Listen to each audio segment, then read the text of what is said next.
je vais vous parler d'un père apostolique de l'Église. On appelle pères apostoliques les pères qui ont connu un des apôtres.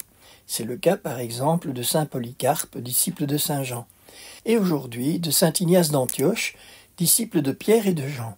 Pour vous en parler, je vais m'inspirer du travail de sœur Gabrielle Peters, grande spécialiste de patrologie, qui a écrit un livre que je vous suggère vivement, Lire les pères de l'Église. Vous trouverez aussi son travail sur le site patristique.org. La connaissance des pères de l'Église est essentielle pour nous, chrétiens du XXIe siècle. Je vous rappelle qu'elle est à l'origine de la conversion de saint John Henry Newman, et qu'aujourd'hui encore, beaucoup de chrétiens évangéliques redécouvrent les racines de leur foi en lisant les pères. De plus, un peu de lecture spirituelle tous les jours va nourrir notre relation à Dieu et nous aider à progresser en sainteté. Ignace d'Antioche, aussi appelé Théodore, n'est connu directement que par les 7 lettres qu'il a écrites alors qu'il était en route vers le martyre à Rome, condamné aux bêtes pendant la persécution de l'empereur Trajan. Eusèbe de Césarée nous parle d'Ignace.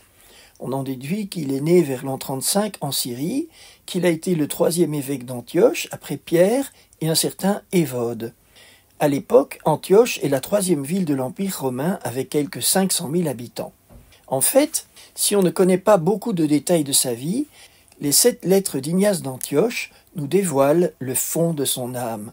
C'est un magnifique témoignage de vie chrétienne du 1er siècle. Ignace est sur le chemin de Rome, enchaîné à 10 soldats qu'il appelle ses léopards. Il se prépare à son martyre qu'il suppose être celui des bêtes.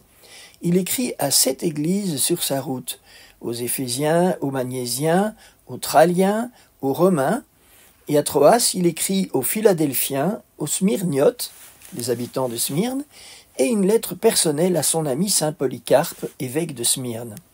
C'est la lettre aux Romains qui est la plus belle. Ignace leur écrit pour les supplier de ne rien faire pour lui éviter le martyre qu'il voit comme la grâce de sa vie. Il les exhorte en écrivant « Je crains que votre charité ne me fasse tort. Jamais je ne retrouverai une pareille occasion d'aller à Dieu. Si vous vous taisez, je deviendrai une parole de Dieu.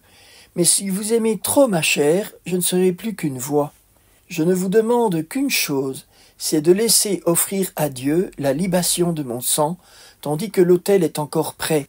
Alors, réunis tous en chœur par la charité, vous pourrez chanter dans le Christ Jésus une hymne à Dieu le Père pour avoir daigné faire venir l'évêque de Syrie du levant au couchant.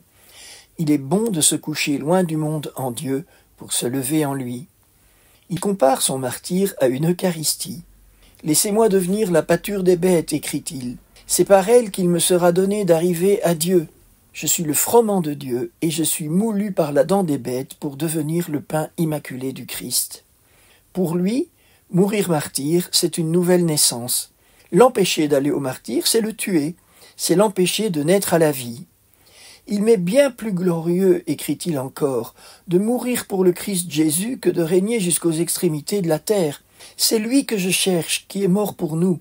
C'est lui que je veux, qui est ressuscité pour nous. Voici le moment où je vais être enfanté. De grâce, frère, épargnez-moi. Ne m'empêchez pas de naître à la vie. Ne cherchez pas ma mort.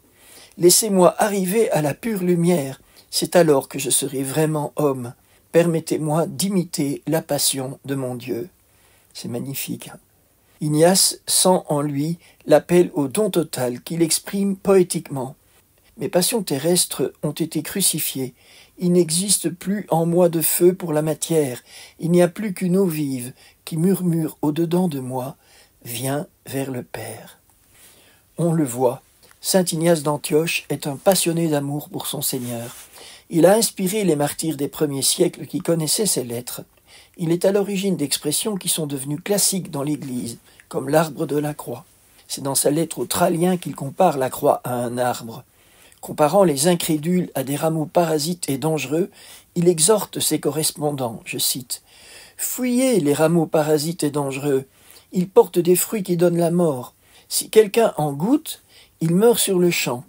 Ceux-là ne sont pas la plantation du Père. S'ils l'étaient, ils apparaîtraient comme des rameaux de la croix, et leurs fruits seraient incorruptibles. » Comme beaucoup de pères de l'Église, Ignace combat aussi les hérésies de son temps, Voici un extrait de sa condamnation du docétisme qui prétendait que le Christ avait pris seulement l'apparence d'un homme. Si Jésus-Christ n'a souffert qu'en apparence, comme le prétendent certains athées, c'est-à-dire certains incrédules qui ne sont eux-mêmes qu'une apparence, à quoi bon alors les fers que je porte? Pourquoi brûler de combattre contre les bêtes? C'est donc en vain que je meurs. Ce que je dis du Seigneur n'est donc qu'une fable. Remarquez que pour Ignace, l'humanité du Christ, inséparable de sa divinité, est la garantie de sa vie éternelle. Si le Christ n'est pas vraiment homme, Ignace affirme mourir en vain. Il va joyeux au martyre, car il est sûr que Jésus est vrai Dieu et vrai homme. Saint Ignace d'Antioche nous fait toucher la foi des premiers chrétiens, une foi où brûle le désir de la vie éternelle, une foi tellement forte qu'elle transforme la peur de la mort, qui devient la porte de la vie éternelle. Demandons, par l'intercession de saint Ignace d'Antioche, que notre foi et notre amour grandissent, pour que nous puissions, comme lui, être martyrs dans la société d'aujourd'hui. Rassurez-vous, non pas martyrs pour mourir sous la dent des bêtes, mais martyrs dans le sens étymologique, c'est-à-dire témoins du Christ ressuscité qui nous donne la vie.